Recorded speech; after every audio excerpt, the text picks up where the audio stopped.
Yo, what up, fam? SeemlyTuber back at it again. Alright, listen up, because the gaming world just got put on notice. The next Bioshock is in dev hell, and they canned the remake too.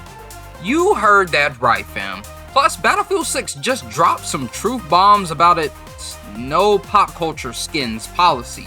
A MasterCard censorship war has the internet heated, and a new Marvel fighting game is here to change the game. Prepare for a wild mix of dev troubles, corporate controversy, and return of some legendary franchises. You already know the drill. Stay till the end, cause we're breaking down all the tea on the biggest drops in game. Let's get it.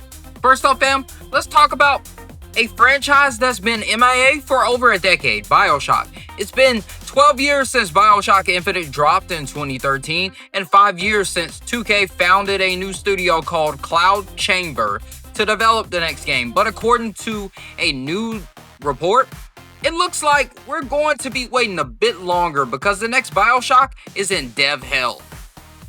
The report says that the next Bioshock failed a review by executives at publisher 2K Games. Apparently, the game's narrative was a sore spot. Now, it's been completely revamped. They've resulted in a full-on leadership shakeup, with Cloud Chamber's studio's head reportedly removed from her position, and the creative director being moved to a publishing role. Developers at the studio are worried that a broader layoff may follow after they were told in a all-hands meeting that Cloud Chamber needs to be more agile and efficient. This is a classic corpo speak for someone messed up and now we're all in trouble. A 2K rep even said that they believe the game is a good game, but they are committed to delivering a great one. For real. That's the corporate version of this dish is a mess, but we're gonna keep cooking until it's a masterpiece, or we run out of ingredients. But here's the kicker, fam. The most mind-blowing detail is this whole story buried at the very end of the report is the confirmation that 2K was also working on a Bioshock remake, but that has since been shelved. They were so committed to a new game that they canned the remake too. What are they doing? And while we're all waiting, Ken Levine, the original game's lead, went on to found Ghost Story Games and is working on a game called Judas, which looks like a spiritual successor to Bioshock. So while we're waiting for the next Bioshock to get out of dev hell, we can at least look forward to what its creator is cooking up, since they'll probably both be releasing at the same time, since he's probably just starting on that game as well. Let's talk about a game that's making all the right moves. Battlefield 6 is here to prove that modern military shooters can still be modern military shooters. Yeah, it has to be grounded. After a couple of years on the sidelines, the hype for the next Battlefield is starting to grow, and one thing that fans were worried about was the modern multiplayer obsession with profiting off of licensed skins and other goofy cosmetics. But guess what? Battlefield 6 plans to avoid that siren call altogether. EA DICE design director Shashank Ushil told DTL Tap it has to be grounded. That is what Battlefield 3 and Battlefield 4 was. It was all soldiers on the ground. It's going to be like this. I don't think it needs Nicki Minaj. That's crazy. That's a crazy shot. Let's keep it real, keep it grounded. And DICE producer Alexa Christofi called that saying, we want it to feel authentic to the franchise. That's the approach we're thinking. And that's good. I'm so tired of seeing unicorns and rain. Bruh, leave that in Fortnite. Now, for all my Call of Duty fam, you know what? This is a direct shot at COD. In 2023, the queen of rap, Nicki Minaj, came to Call of Duty Warzone, pushing the envelope on the types of celebrity collaborations fans expected. It was just the beginning of a flood of crossover content that would overtake the traditional Call of Duty experience, with players just as likely to be running around as Beavis and Butthead or Rick and Morty. And don't forget the Seth Rogen skin. For real, fam. This is a clear sign that Battlefield is listening to the core fan base and looking to offer an alternative to the clown show that is Call of Duty of today.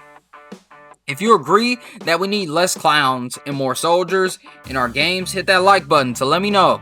It's a small click, but it helps the channel big time. Now, let's talk about a controversy that's got the internet heated.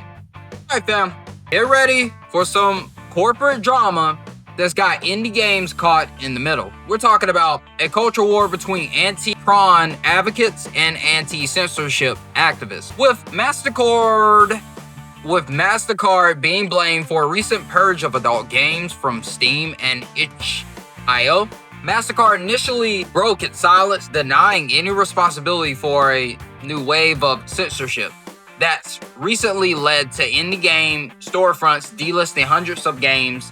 The company said they haven't evaluated any game, but just followed standards based on the rule of law.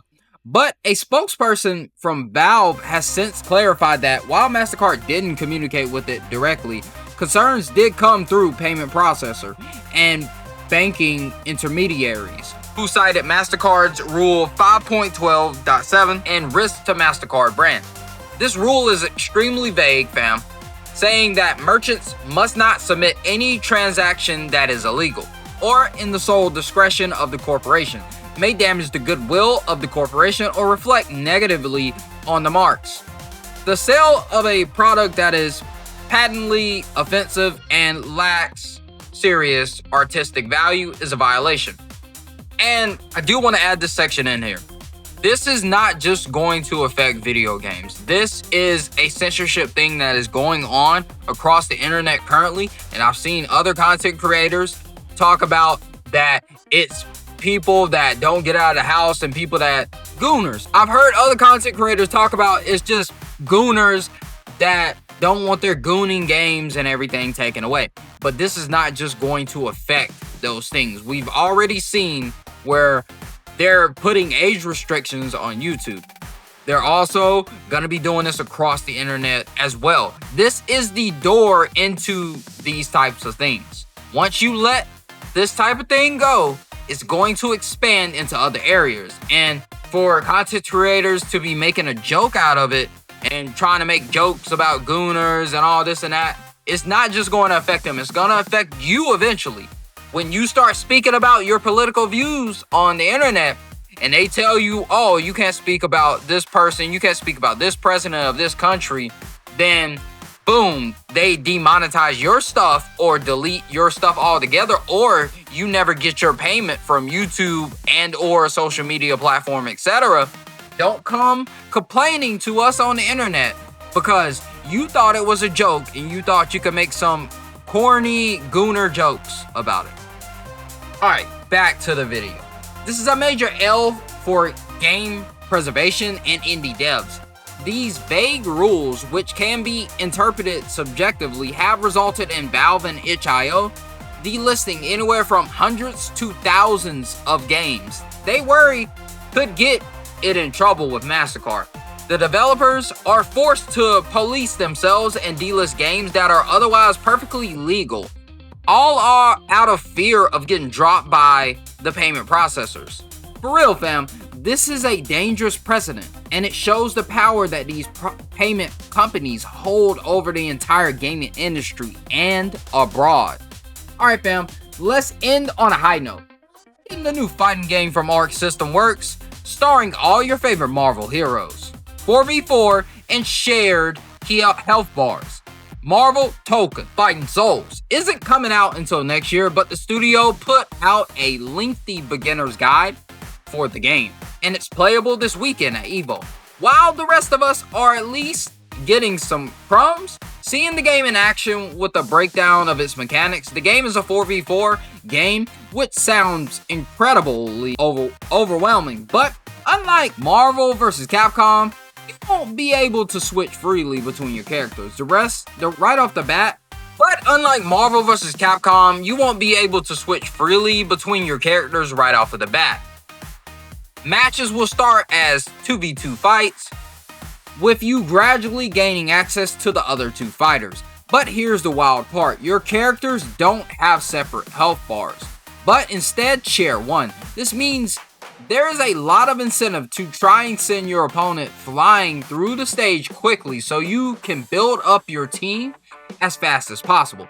Each fighter also has a unique move that gives them a more distinct playstyle, so you can really get creative with your combos and strategies. With the game being playable at EVO, the hype is real, fam. This is a new, innovative fighting game that's looking to shake up the genre, and we're here for it. So fam, the recap. The next Bioshock is in dev hell, and the remake got canned, or shelved, but we all know what that means. Battlefield 6 is taking a no Nicki Minaj stance, with more of a SZA person. If you know, you know, which is a direct shot at Call of Duty. MasterCard is caught in a censorship war. That's a big L for indie games. And Marvel Token Fighting Souls is here to shake up the fighting game genre with its unique 4v4 format and shared health bar. It's been a wild ride of gaming news, from dev troubles to corporate controversies, and everything in between. What are your thoughts on this news? Are you worried about the future of Bioshock? Are you happy about Battlefield's new grounded approach? And what are your hopes for Marvel Token Fighting Souls? Hit the comments below. Let me know what your thoughts are. Drop your wildest predictions, and don't forget to hit that subscribe button and follow me on Twitter, or X if you like to call it that, at SeemlyTuber1. We'll catch y'all on the next one. Stay gaming. Peace.